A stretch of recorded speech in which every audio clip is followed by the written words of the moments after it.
Afternoon everybody, Rich here back for another video for the Diecast F1 review, and here today is the McLaren MP4-15 from the 2000 Formula 1 World Championship. And in the car today is, well, both drivers, Mika Hakkinen and David Coulthard. I was going to do, well, most of the videos I've been doing at the moment have been in order, sort of McLaren from 96, 95, 96 and so on. And I was going to do the 97 and 98 cars next, but as I've just received a second MP4-15, I thought I might as well do do a review on these cars. It's sort of a comparison video as well, as this one on the left here is the Minichamps version, and on the left we have the Mattel version. And I'm just do a review of the car itself, the real car, and then do a comparison between the two, the pros and the cons. But the MP4-15, of course, from the 2000 season. McLaren started the season, well, started the Australian Grand Prix as pretty much they expected in the previous 2 years, locking out the front row in the Australian Grand Prix, but it was soon clear that the car was not as good as they had hoped for, both cars retiring. And then in round two, once again the car proving fast, but once again unreliable, and Michael Schumacher seizing the opportunity to put 20 points to McLaren's none. Although Coulthard did finish second in Brazil, but was ultimately disqualified later on. And for the next 3 or 4 races, the McLaren had both cars on the podium, either first or second and third. There were 7 wins throughout the 2000 season, 4 for Hakkinen, 3 for Coulthard. But the Ferrari of Michael Schumacher was just too much. It was fast from the outset, although not as fast in the opening rounds. But McLaren's unreliability pretty much gave Ferrari the upper hand, basically. There were a few blips in Ferrari's season which gave McLaren the opportunity to close up, but ultimately at the end of the season it was Ferrari on top. McLaren just couldn't cope, and the car just proved less and less reliable and not as fast really. And it also proved when they went into 2001 as well that the team were on a downward spiral. But there were some pretty fantastic races throughout 2000. The Belgian Grand Prix that year was one to remember, with the Hakkinen passing Schumacher with the Zonta in the middle. And a few other races. Can't quite remember, but I think Monaco as well was a pretty good one, with Schumacher leading most of the way until his suspension failed. Coulthard also won at the British Grand Prix as well, which was round 4 of the championship that year. I think it was Easter weekend, but that was a one-off thing. The rain sort of put pay to that one.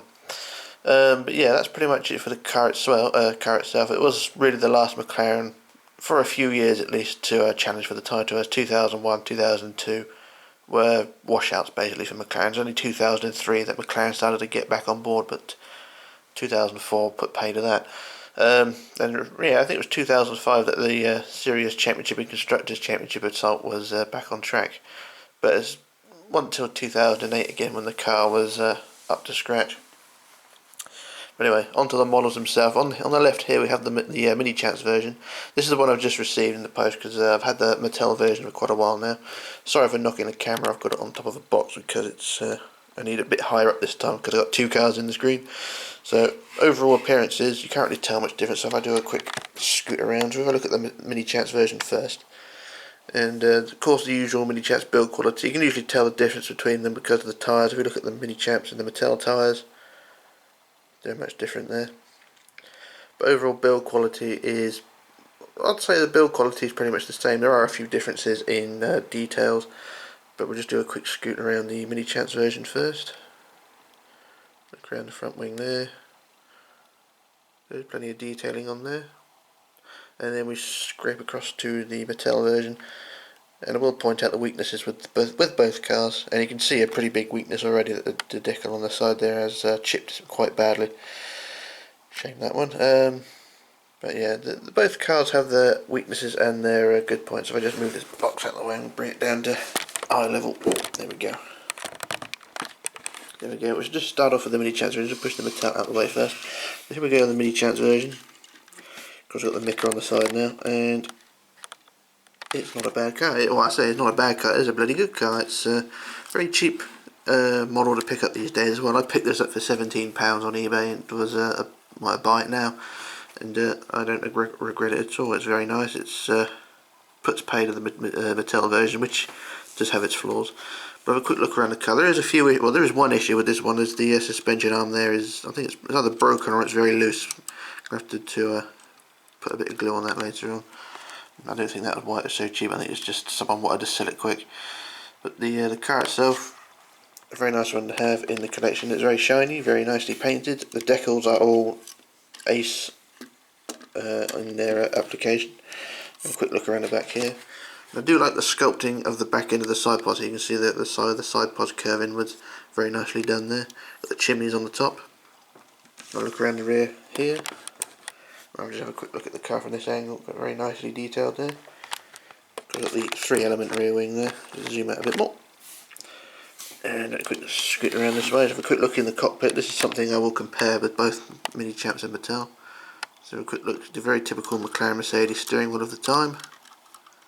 Very nicely detailed on this dashboard as well. So got a Mika helmet. They've got the little lugs there for the headrest. And you got the detail, or the not so much detailed tyre, but they're much better than what Mattel could do. They're sort of scrubbed and look much better. So looking down the side, it's a bit dusty, which I'm surprised about, or it's just the way the paint is applied. But not a big issue. Just give it a quick rub with a cotton bud. But there's plenty of detail to go around on this car. So we do the more intricate details. Got the underside of the car to look at. So we've got the usual bits here, the McLaren Mercedes MP4-15 there for 2000. And of course the Minichamps bit there. All the screw holes and things in the underside of the nose. The front wing is quite shiny plastic there, no carbon detail on this car. That was sort of something Minichamps applied later on. So overall not bad, but not brilliant underneath, but you know, not really going to look underneath, are you? And nice decals and paint applications there. The build quality is very good. The only issue, like I pointed out, is the front wheel here. I think the suspension arm is either broken or it's just loose, and I don't really want to tamper with it too much because I've broken things on camera before and it doesn't look very good.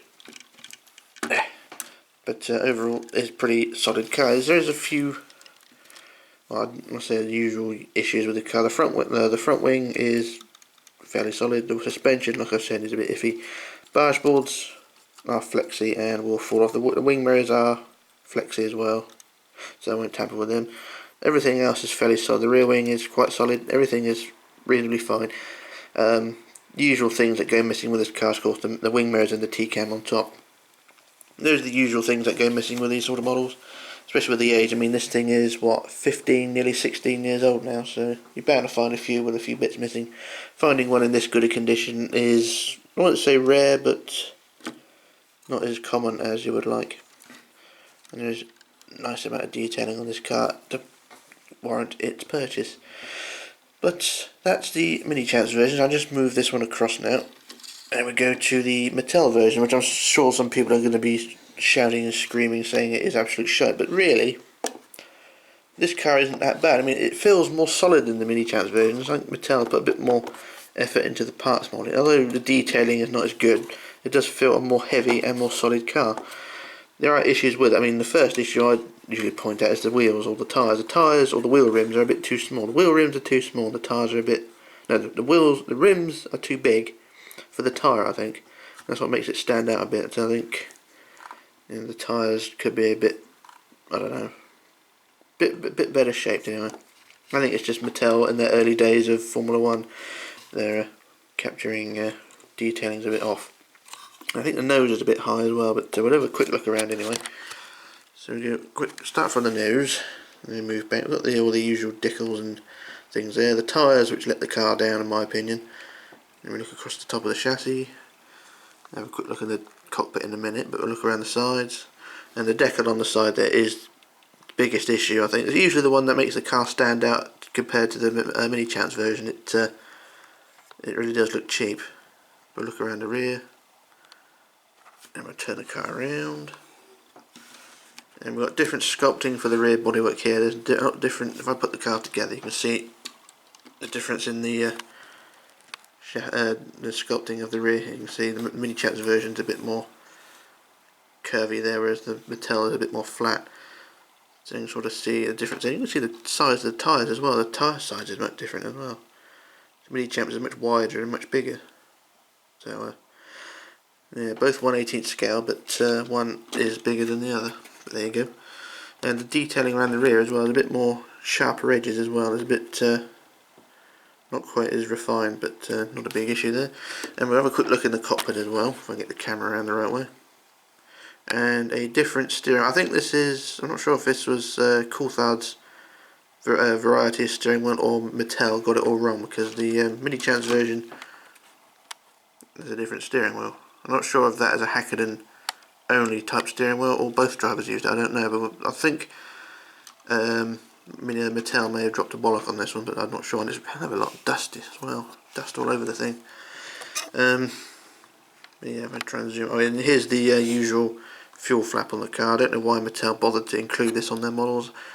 It's not really a good gimmick, but there you go. Have a quick zoom out again. Real quick look around underneath. Just spin around and tippy uppy. And on the underside you got the usual painted plank. You got the Mattel China MP4-15 118 there. Underside of the chassis is pretty much the same. I mean, it's no carbon detail, it's just shiny plastic again. You also got a lug under the bottom there. I don't think the Minichamps one had that. No, the Minichamps doesn't have the where the suspension joins. See that? Where the bottom arm of the suspension, the keel. The Minichamps has a proper keel. The Mattel one has to have a bubble to create the keel. Whether this is a later season addition, I don't know, but I think Mattel sort of made things up as they went along. But overall, build quality isn't too bad. I mean, like I said, it does feel a much heavier car. The wing mirrors are one thing which I tend to be a bit wary of, because the way they're attached to this car, I mean, they're completely different. Again, I mean, look at the way the wing mirrors are attached. If we can get a look at them, I mean, they're completely different to what Minichamps attempted. But you know, there you go. It's I suppose early days of Mattel, you're bound to get something a bit different. And we'll just look at DC in the car as well. Decent enough driver figure, covered in dust and shit, but that's not too bad. But the thing that lets it down, you know, build quality aside, well, build quality is pretty fine. You know, I'm not going to say it's bad. It's just different. You know, they sort of made things up, I think, as they went along. But I don't know. It's weird. The real thing that lets it down is the paint and decal application rather. I mean, you can see the decal on the side here. It's glaringly, you know, it's quite a glary decal compared to the rest of the car. And also it's peeling like bugger. You know, you can see it chipping away and it looks ridiculous. And the paint itself on the nose does feel powdery, and it's not sort of a matte finish, or not matte, not a metallic finish, I should say. The top of the side pod ain't too bad, but the side of the nose, it just feels powdery. But yeah, it's not brilliant. The rear wing, well, it does actually feel quite loose, and the decal on that one is chipping as well quite badly. But like I say, if you can't get hold of the Minichamps version, this one's alright. If you're going to get hold of the Mattel version, then just have a look at it first before you buy it, because you're going to end up with something like this, decal peeling on both sides. But the decal, this side decal is really glary. You know, it just doesn't match the rest of the colour scheme of the car, whereas the Minichamps version does. You know, it's sort of, if I just push it along here, the decal does match the rest of the paintwork, but it's not as glary. If we look at it there, compared to the rest of the car, it's fine. But the other one, it really doesn't match. It's a lot bigger as well, so it doesn't match the size of the car properly. I just wheel it back in again. Build quality wise, I've already mentioned the well, I've mentioned the painting. The build quality wise isn't too bad either. The wing mirrors, I've already said, applied a bit weird, and they are pretty fragile. The barge boards are pretty rock solid there, because the base of the barge boards, the way they connect to the chassis, is actually moulded to the floor of the car, so they're not going to fall off just by looking at them. They're on there pretty rock solid. The suspension as well, pretty solid as well. Mattel, although their cars were pretty cheap looking, they did do a good job at making their suspension pretty solid. And this car does not have any bounce to it at all. There's no flex in the suspension, so it's pretty solid on the floor.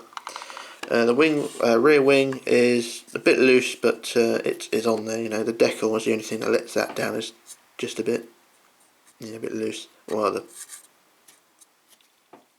peeling. I think the rear wing is a bit too far back from the rear of the car. If you look at the rear wing, it's a bit small, I think, as well. The rear wing a bit small. and maybe a bit too high. I think it's just slightly too high, but I think it's mainly too small, but that's my opinion there. Yeah, it's like I said, it's not a brilliant model, but then again, it's not a bad model. It's just one of Mattel's early attempts at making Formula 1 cars. McLaren, I think, suffered the most, although saying that, the Ferraris of the early days are pretty, I wouldn't say shite, but they weren't up to the standards of Minichamps. Another thing I've got with this one is the red decals on this car have faded quite a bit as well, because you know, they've gone a bit pink. The 2 on the nose is evident of that, it's pinked out a bit. And also the red flashes on the top of the side pods are pinked out a bit as well. Maybe that's why it's a bit cheap, or you know, looks a bit shit, but I don't know. Maybe that's why they're peeling. It's been sat in the sun for about 30 years. Yeah, it's not a bad model, but I would recommend the Minichamps over it. Minichamps all the way for me, in my opinion. So yeah, but I do apologise, you know, if we were expecting the MP4-12 or whatever it was afterward, or any other car, because yeah, I was going to do these in order, but seeing I had these two, I had to do a comparison video. I've already done one with Minichamps and is it Quartzo? Yeah, Quartzo, the 92 car, Williams. I did a comparison between them two, and it didn't go too bad. So I thought I'd do one for the Mattel and Minichamps, and like I said, the Minichamps version, in my opinion, wins this one. But if you can't get the Minichamps version, then of course the Mattel version is always a good alternative. I don't have the box for the Mattel version. Or I did have the box, but it's so destroyed, I'd just throw it out. So yeah, that's one thing that lets the Mattel models down, as their boxes are, the early boxes at least, are just so fragile and they just tear, you know, just by looking at them. So once again, the Minichamps version wins on that one. In the box, I do have the box for the Minichamps version, but it's only a Mercedes dealer edition, so it's just a grey box with the car name written on it. So I don't have it to hand at the moment, but I will have to dig it out soon. I've also done a video of my whole collection as well. I did that actually before I got this Minichamps McLaren, so it's not included in the video, but never mind, I will upload that when I get time. But yeah, these are my opinions on these cars. Price wise, like I said at the beginning, the Minichamps version I picked up for £17, but that doesn't really reflect on the actual price. If you want one in mint condition, which this one pretty much is, and you usually pay about £20–30, but they're not rare. You know, they come up quite often, especially the 99 to 2002 cars are pretty common, so you can pick them up fairly cheap. The Mattel version is just as cheap, and also cheap in build as well, but if you want this one as an alternative, or just to add the collection to glare at, then you know, it's about the same price, sort of £10 to £15, maybe 20. You know, it's a much cheaper model. And if you want it for a young collector, then this one's probably the one to go for. So yeah, we'll leave it at that, I think. But yeah, this is my review and my opinions of these cars. The next review I was going to do today, the MP4-12, because I have 2 of those on the go as well at the moment. If I just zoom over here, I have the orange MP4-12 on show at the moment. Also I've got the real car as well, or the actual race car as well, so I will do a review of them some other time. So yeah, but anyway, this is Rich logging off and disappearing, and I shall return with another review, so bye for now.